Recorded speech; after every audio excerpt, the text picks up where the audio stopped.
అందరికీ హక్కులు కల్పించింది కానీ బీసీలకు హక్కులను కల్పించడంలో చాలా విఫలమైంది. అయితే బీపీ సింగ్ గారు మండల్ కమిషన్ పేరిట మనకు 27%ను ఆ రోజు విపి సింగ్ ప్రధానమంత్రి ఉండగా 27%ని మొత్తంగా రాజకీయ రిజర్వేషన్లను కల్పించడం జరిగింది. కానీ ఈరోజు మొత్తం కేంద్ర ప్రభుత్వంలో చూసినా రాష్ట్ర ప్రభుత్వంలో చూసినా మన ప్రభుత్వ ఉద్యోగాలు 5% కంటే ఎక్కువగా మన ఉద్యోగస్తులు లేరు. మరి మనకు ఉద్యోగాలు రాకపోవడానికి కారణం ఏంటిది? అట్లాంటి విషయాలను ప్రజలకు చెప్పాల్సిన అవసరం ఉన్నది. ఇలా జరుగుతున్న మొత్తం మోసం, భారతదేశంలో జరుగుతున్న మోసం, మరి తెలంగాణలో జరుగుతున్న మోసాన్ని ప్రజలకు చెప్పాల్సిన అవసరం ఉన్నది. దాన్ని మనం చెప్పడానికి ప్రజల దగ్గరికి మనమే పోవాలి. ఈ ప్రజా ఉద్యమాన్ని, ఈ బీసీ ఉద్యమాన్ని నిర్మించి ఏదైతే పార్టీలు ఉన్నాయో ఈ పార్టీలు మనకు మొత్తంగా రాజకీయ రిజర్వేషన్లు ఇప్పుడు మనము 60% ఉంటే మనకు 60%లకు 100 సీట్లు అయితే మనకు కనీసం 45, 70, 50 సీట్లు రావాల్సిన ఎమ్మెల్యే సీట్లు రావాల్సిన అవసరం ఉన్నది. కానీ అట్లా ఇస్తుందా ఈ పార్టీలు అంటే?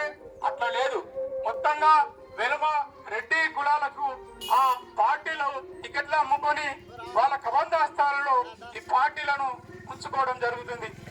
అట్లాంటి విషయాలను మనం ప్రజలతో చర్చించి ప్రజల యొక్క సాధక బాధలను మనం తెలుసుకొని రేపు బీసీ ఉద్యమాన్ని ఈ తెలంగాణలో కానీ మొత్తం భారతదేశంగా ఈరోజు బీసీ ఉద్యమాలు నడుస్తున్నాయి. ఏదైతే మోడీ ప్రభుత్వం ఉందో ఆ మోడీ ప్రభుత్వం మొన్నటికి మొన్న ఆయన అధికారంలో ఉన్నాడు కాబట్టి ఈ దేశంలో ఈ రాష్ట్రంలో ఉన్న 3% అగ్రకులాలకు 10% రిజర్వేషన్ కల్పించడం జరిగింది.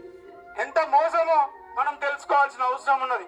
అంటే 3% ఉన్న వాళ్ళకి 10% రిజర్వేషన్ ఉద్యోగాలలో ఇవ్వడం అంటే ఎంత దారుణమైన విషయం.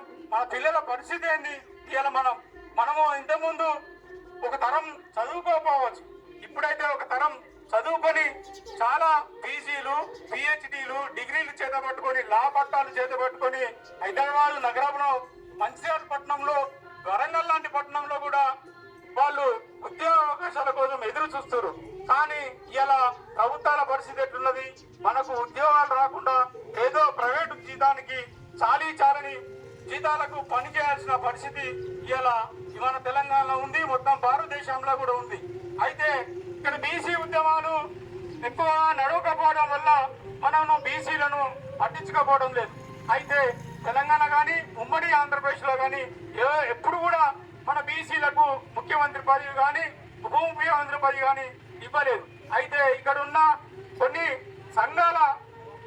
సంఘాల వైఫల్యంగానే మనం చూడాల్సిన అవసరం ఉన్నది.